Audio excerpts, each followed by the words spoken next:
Viniendo a la organización política del Imperio Gótico, hallamos lo primero una monarquía electa. Caudillos militares más bien que monarcas, los primeros reyes godos, como acontece comúnmente en la infancia de toda sociedad, y más en los pueblos esencialmente guerreros, la elección recaía en aquel que era tenido por más bravo y por más digno de mandar al pueblo soldado.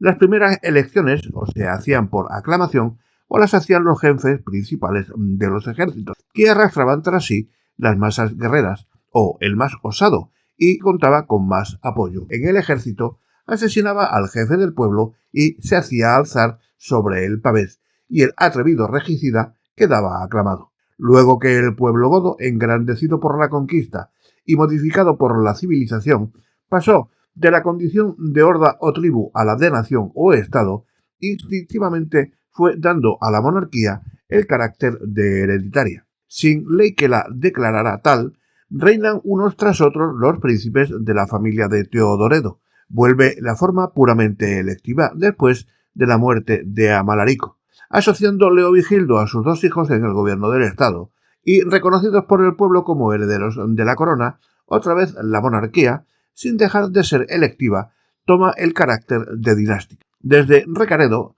veremos fijarse la electividad como bases más sólidas. El clero tendrá una parte muy principal en ella. El principio hereditario, si no de primogenitura, por lo menos de familia, pugnará muchas veces por prevalecer. Vencerá en otras el primitivo sistema de elección, y en esta lucha fatal, en esta falta de ley de sucesión, que tantos males y trastornos había de acarrear al pueblo godo, a las veces no es ni la elección ni la herencia, sino la fuerza bruta la que predomina y pone la corona gótica en la cabeza más ambiciosa y más apta para la conspiración y la intriga, o el cetro en la mano que mejor haya blandido el puñal o manejado la espada.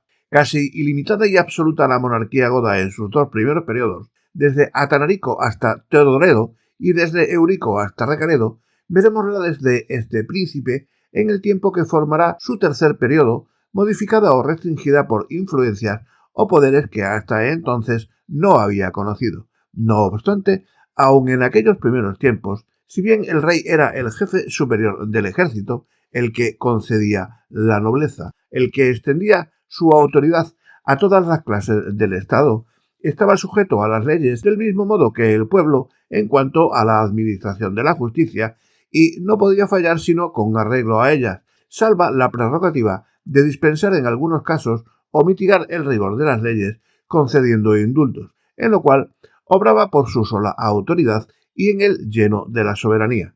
Las provincias y ciudades, que generalmente conservaron la misma división y los mismos nombres que habían tenido bajo la dominación romana, gobernaban por duques y condes. Aquellos regían una provincia entera. Estos presidían el gobierno de una sola ciudad y estaban subordinados a los primeros. Sustituían, según algunos, a los duques en ausencia y enfermedad los gardingos. Suplía al conde en sus funciones un vicario. Todos estos títulos eran de autoridad, no de nobleza. Dábase también el dictado de condes a los que estaban investidos con algún alto cargo en palacio. Tales eran el comes patrimonii, concede o como intendente del patrimonio, el comes stabuli, conde o jefe de las caballerizas, el comes spataharium o jefe de las guardias, el comes notarium, comes exercitus, comes thessalorum, comes largitionis, que eran como secretarios de Estado, de guerra, de hacienda y de justicia. El comes acantiarum o copero mayor, comes cubiculi o camarero, etc. Llamábase el cuerpo de los nobles y altos funcionarios de palacio el orden u oficio palatino, y nómbrase curia la corte de los reyes, y curiales, primates y próceres a los que formaban. Los pueblos y ciudades subalternas eran regidas por el prepetosius bilicus, magistrado a sueldo del rey como los demás gobernadores. Los numerarios eran los encargados de la percepción de los impuestos. Nombrábanlos el obispo y el conde reunidos. ¿Había desaparecido con la conquista el régimen municipal de los romanos? No diremos que se conservará como en tiempo del imperio, pero en el breviario de Ararico se ve citar a cada paso a los decemvirus, a los defensores de la ciudad, a los priores o señores loci, a los curiales y magistrados conservadores de la paz, en cuyas atribuciones parece entraban la administración de los bienes comunales. Discúrrese que no habiendo los conquistadores cuidado de los municipios, conservaron estos en gran parte su régimen interior. Desembarazado de la recaudación de los impuestos, el cuerpo de los decuriuris entraba en él sin repugnancia, y los vecinos más notables, propietarios o comerciantes. El defensor urbis no obraba ya solo como delegado del conde, sino también como representante de la curia, y de este modo, concentrando en sí los pueblos la vitalidad que les quedaba, preparaban el camino a los concejos posteriores. Sentimos no participar en este punto de la opinión del ilustrado autor de la historia de la civilización de España, que supone haber desaparecido enteramente con la dominación goda el régimen decurional de los romanos, mas no nos parece en manera alguna convincente las razones que Morón alega en favor de esta doctrina. Savigny, Masdeu, Sempere y Guarinos, y Guidot y otros eruditos que trataron de propósito esta materia defienden la que nosotros hemos emitido, y el mismo Braulio, obispo de Zaragoza, autor del siglo VII, en la vida de San Millán de la Cogolla, hace mención de senadores y curiales de España en aquel tiempo. A su invasión habían hecho los visigodos una repartición de las tierras conquistadas, tomando para sí las 2/3 partes y dejando el resto a los vencidos. En medio de las escasas noticias que se tienen acerca de su sistema de impuestos, parece cierto que las propiedades territoriales que tocaron en suerte a los conquistadores, aunque no estaban libres de tributo, estaban de ciertas gabelas que pesaban sobre las fincas de los indígenas. Había también entre los godos, como en tiempo de los romanos, nobles y plebeyos, siervos y señores, patronos y libertos. Si bien los godos no abolieron absolutamente la esclavitud romana que hallaron establecida, modificaron por lo menos y mejoraron su condición. La esclavitud pasó a ser servidumbre, que relativamente fue un adelanto social.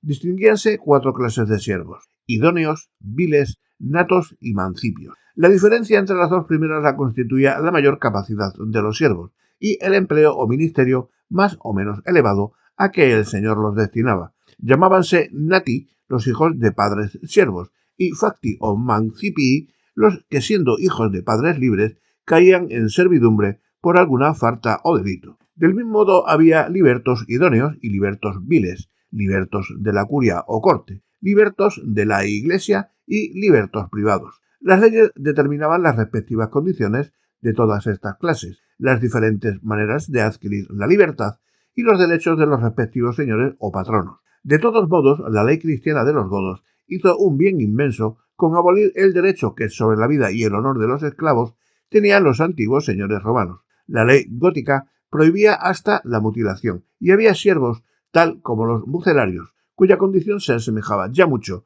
a la de los sirvientes de las naciones modernas, puesto que servían por un salario y podían mudar de señores bajo ciertas estipulaciones y requisitos. Acercábase más la organización militar de los godos a los sistemas modernos que al de las antiguas legiones. Fundábase sobre la base decimal, como el de la mayor parte de los pueblos de raza germana. Así, después de los duques y condes que mandaban las tropas de la provincia, seguían los triunfados o milenarios, que regían un cuerpo de 1000 hombres, los quingentarios, centenarios y decanos o decuriones. Pueblo esencialmente guerrero, había conservado en tiempo de paz la organización y clasificación de los tiempos de la conquista, y no solamente correspondía a la jerarquía nobiliaria a las graduaciones de la milicia, sino que a los jefes militares les estaba anexa jurisdicción y nombre y atribuciones de jueces en tiempo de paz. Todo hombre libre tenía el derecho y el deber de llevar armas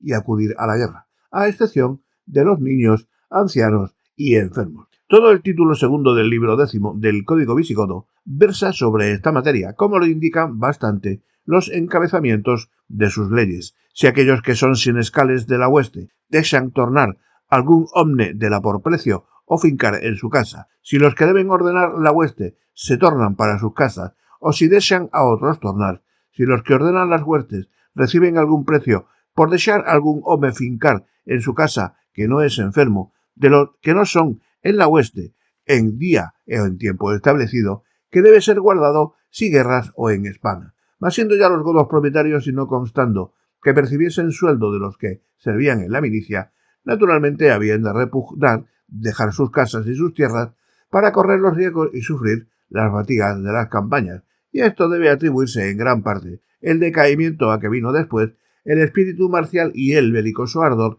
de los visigodos y el sistema penal establecido en el código contra los que intentaban eximirse del servicio, contra los desertores y aun contra los cobardes, prueba cuánto había ido degenerando el genio guerrero de la raza de los baltos. Habían aprendido de los romanos a pelear con batalla campal y a sitiar plazas. Aunque tenían buena infantería, eran, al revés de los suevos, más temibles como jinetes que como peones. El casco, el arnés de cuero, la cota de fierro y el escudo eran sus armas defensivas. Las ofensivas, el dardo y la flecha, la pica, el puñal o cuchillo, y la larga y ancha espada de 2 filos llamada spathus, de donde vino el nombre de spazurius y comes spatiorum. El traje militar se distinguía poco del de los demás ciudadanos. El soldado llevaba un sayo de lana o de piel y el gran calzón forrado. Debe no obstante creerse que con el tiempo se iría modificando la manera de vestir. Si los vándalos mismos, más groseros e inciviles que los godos,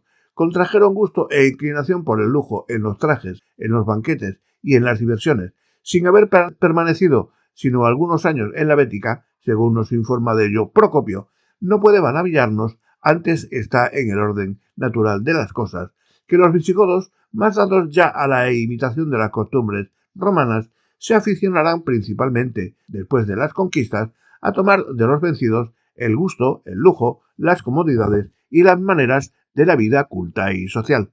La esplendidez que rodeaba el trono y la corte de Leovigildo se transmitía relativa y gradualmente a las demás clases del Estado. De aquí las leyes para poner coto a la magnificencia con que se celebraban los matrimonios entre particulares, las tasas, los dotes y regalos de boda. Lo que no dejaban los godos era su larga cabellera. Cortarla, renunciar a traer el cabello largo era renunciar a su nación y hacerse romano, que ellos decían. Así, la decalvación y la tonsura eran penas infamantes y llevaban consigo la inhibición de ejercer cargos públicos y civiles. El monarca, o príncipe decalvado o tonsurado, no tenía ya otra carrera que la de la Iglesia. Como que tendremos que hablar más adelante así del Código de Leyes visigodas, en que mejor que en otra parte alguna están retratadas las costumbres que trajo y que fue adquiriendo este pueblo conquistador, como de las modificaciones que fue recibiendo el Estado en lo religioso, en lo civil y en lo político,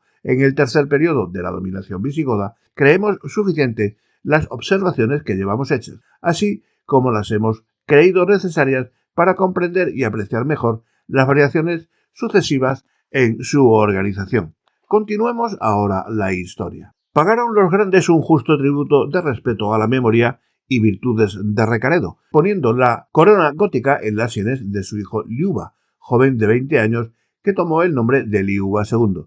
Pero ni el candor de sus costumbres ni la buena memoria de su padre bastaron para asegurarle en el trono. Aquel Vitarico, que había conspirado en Mérida contra el obispo Mausona y el duque Claudio, el mismo que reveló la conspiración y que debía la vida a la generosidad de Recaredo, correspondió a la merced del padre destronando al hijo, valioso del ejército que éste mismo le había confiado, y en lugar de combatir a los imperiales, volvió las armas contra su propio monarca y le quitó la vida después de haberle hecho cortar la mano derecha. El desagradecido Liuba reinó menos de 2 años. El regicida ocupó el trono que su víctima dejaba vacante. Otra vez se interrumpió la sucesión dinástica como en tiempos de Amalarico. Parece que el usurpador tuvo intentos de restablecer el arrianismo, pero la oposición que halló hubo de hacerle desistir, sin otro resultado que concitarse la odiosidad del clero y del pueblo. No más venturoso en el proyecto de casar a su hija Ergenbenberga con Teodorico, el rey de Borgoña, el desaire bochornoso que le hizo el borgoñón, devolviéndole su hija desde Francia, sin admitirla en el lecho conyugal, pero quedándose con los tesoros que había llevado en dote, acabó de desconceptuarle con el pueblo, que atribuía a sus crímenes la afrenta de su hija. Descendió por último Vitérico del trono por los mismos medios que le habían escalado. Sus propios oficiales le asesinaron en un banquete. El furor popular se ensañó contra el matador de inocente Liuba, arrastrando su cadáver por las calles de Toledo y sepultándole ignominiosamente fuera de los muros de la ciudad.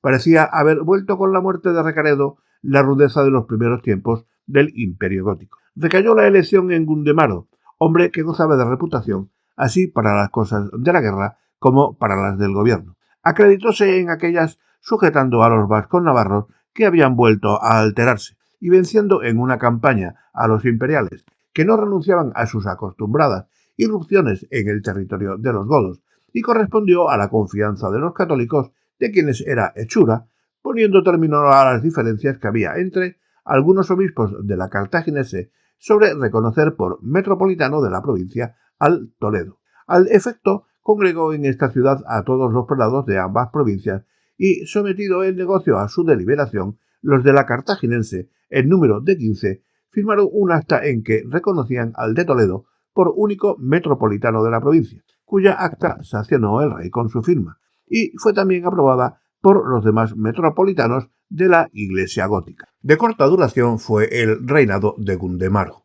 Habiendo muerto en 612, le sucedió Sisebuto, uno de los monarcas más notables que se sentaron en el solio gótico.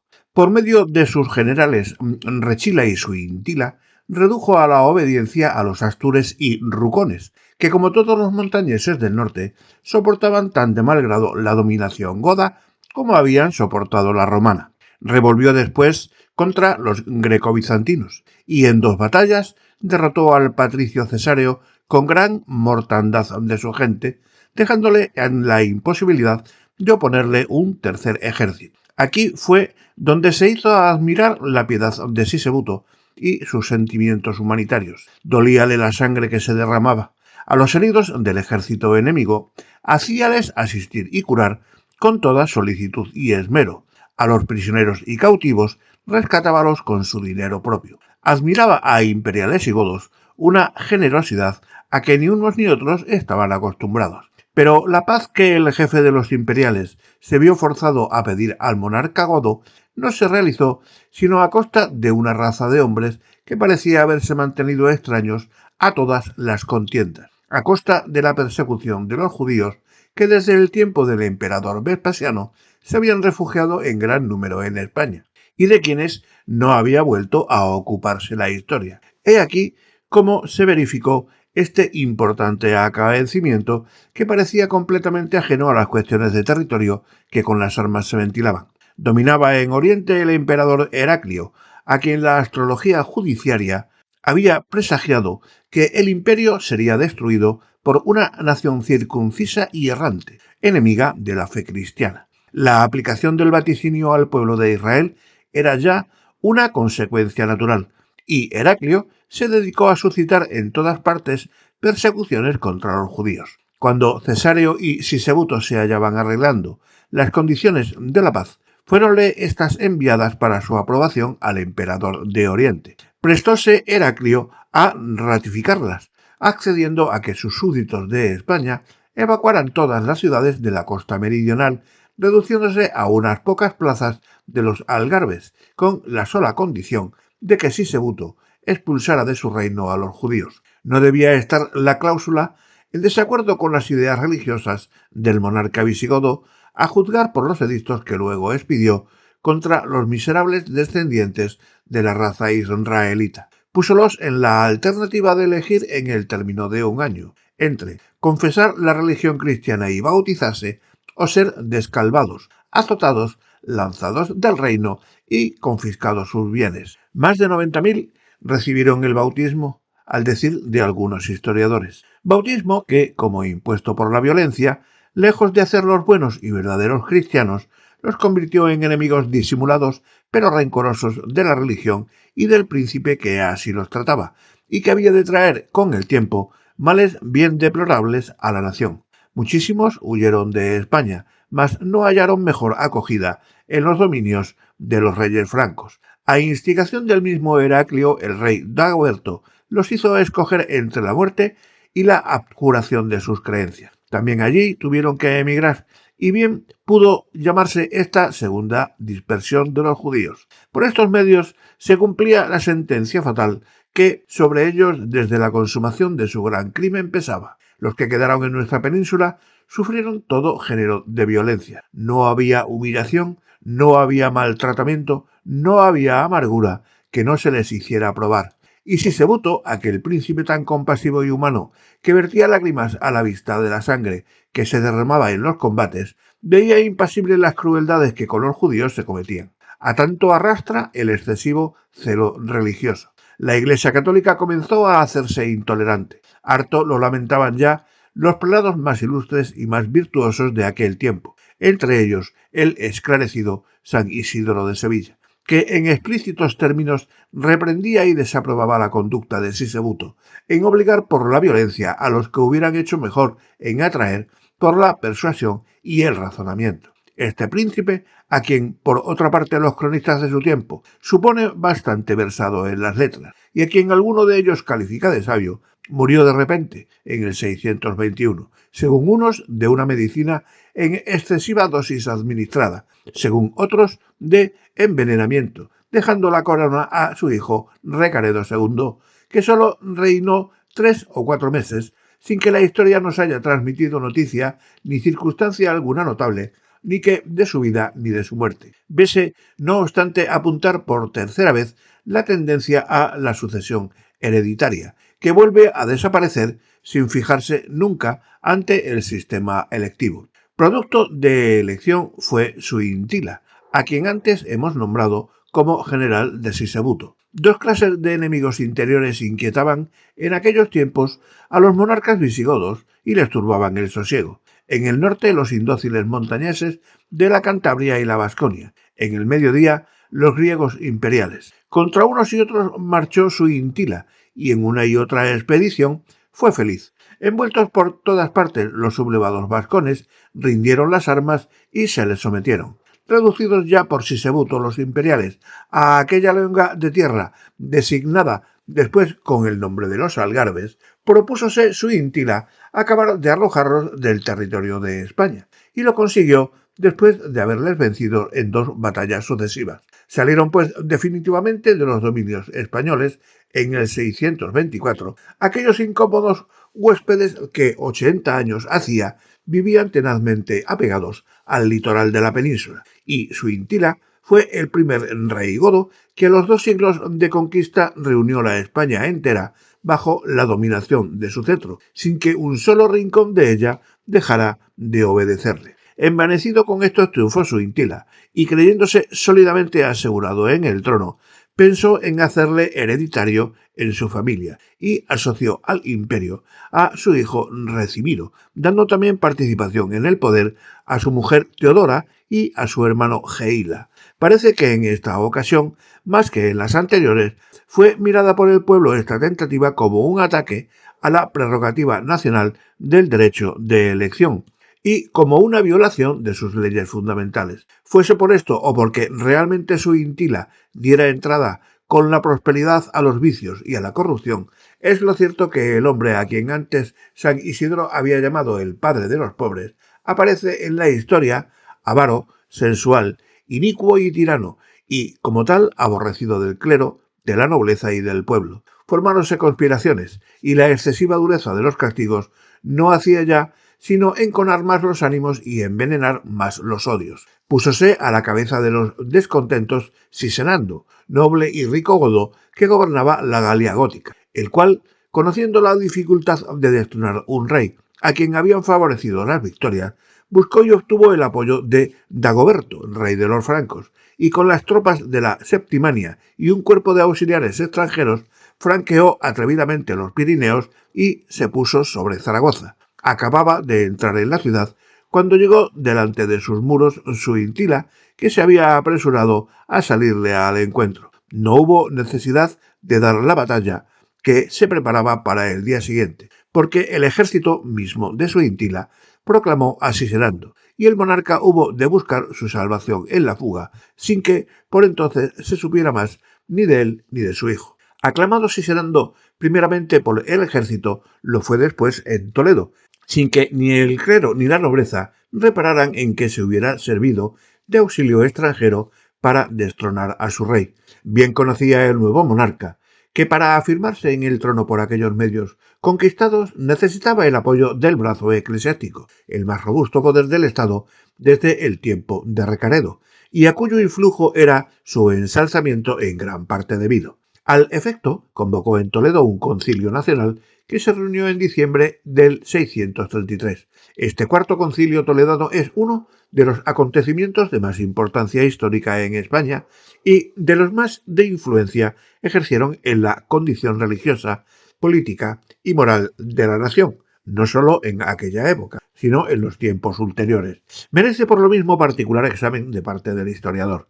Asistieron a este concilio 69 obispos, o por sí o representados por sus vicarios. Presidida de San Isidoro, que desde la muerte de San Leandro, su hermano, ocupaba la silla metropolitana de Sevilla. Varón eminentísimo en ciencia y en virtudes, el hombre más sabio de su tiempo, astro refulgente de la Iglesia hispano-goda, y cuya asombrosa erudición sagrada y profana causa todavía maravilla a los hombres ilustrados de los siglos modernos. Presentóse ante esta asamblea sisenando en actitud humilde y suplicante, con la cabeza inclinada, la rodilla en tierra y las lágrimas en los ojos, y después de pedir a los padres que le encomendase a Dios para que le fuese propicio, rogóles se ocuparan del arreglo y reforma de la disciplina eclesiástica y las costumbres. Mas su principal y verdadero intento era lograr la confirmación de su autoridad y la condenación e inhabilitación de su íntila y su hijo, a cuyos partidarios aún temía.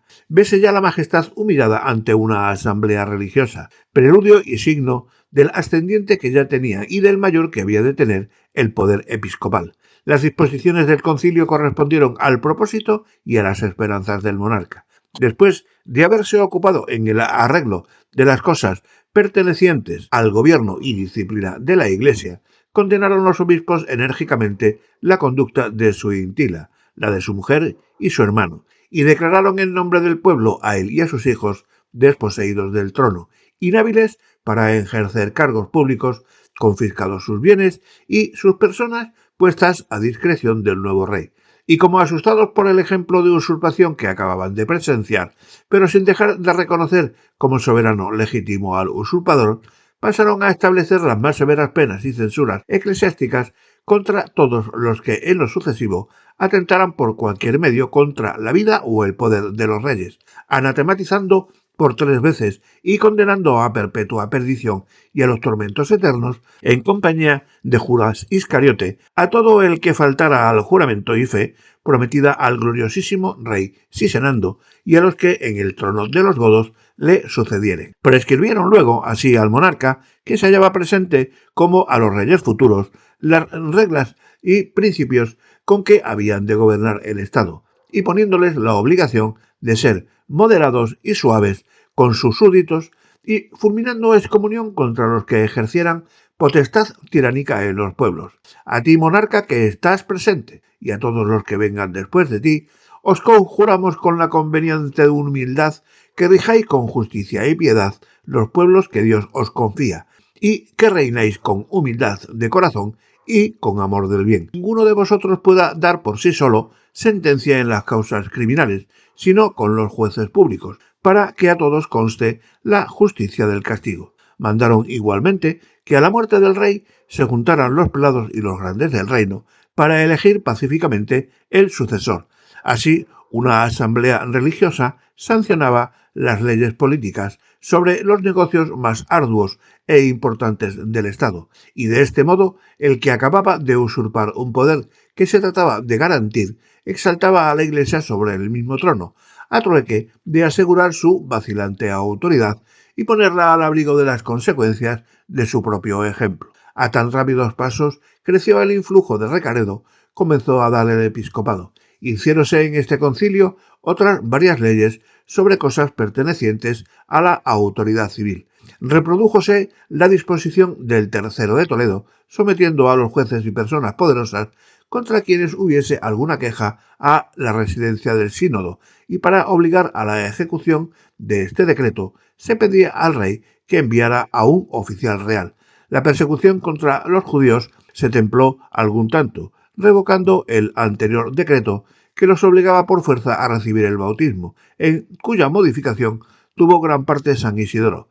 Pero los ya bautizados hubieron de someterse a otro decreto no menos duro, al que mandaba les fueran arrancados sus hijos para educarlos en la religión cristiana. A los casados con cristianas se les ponía en la alternativa o de convertirse o de separarse de sus mujeres, y declarábase a todos inhábiles para poner en juicio contra los cristianos. Versaron, no obstante, la mayor parte de los cánones sobre asuntos de disciplina eclesiástica. Se repitieron las penitencias contra los clérigos incontinentes, contra los que habitaban con mujeres extrañas, contra los que abandonaban los monasterios para casarse, y se obligó a los religiosos vagos, que no eran ni clérigos ni monjes, a que optaran definitivamente entre las dos profesiones y la observaran y cumplieran. Se mandó igualmente que los obispos separaran a los clérigos que se habían casado con viudas o repudiadas o con mujeres públicas. Se eximió a los eclesiásticos de los cargos públicos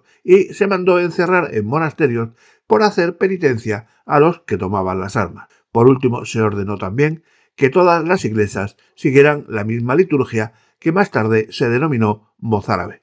Tal fue el carácter de las disposiciones de esta célebre asamblea, en que, sin perder la índole de religiosa, se marcó ya determinadamente la invasión de los concilios en los asuntos propios de la potestad civil y la sumisión de los príncipes a la influencia del sacerdocio.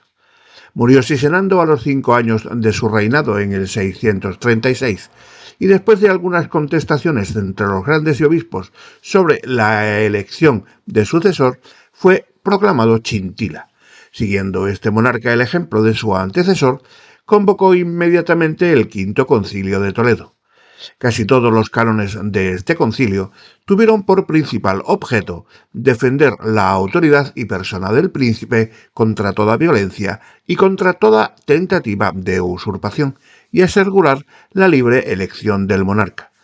Reprodujéronse las disposiciones del precedente sobre esta materia, mandando que se leyera en todos los concilios de España. Púsose bajo la protección de la Iglesia a los hijos del monarca reinante, y se prohibió maldecirlos o injuriarles aún después de muertos.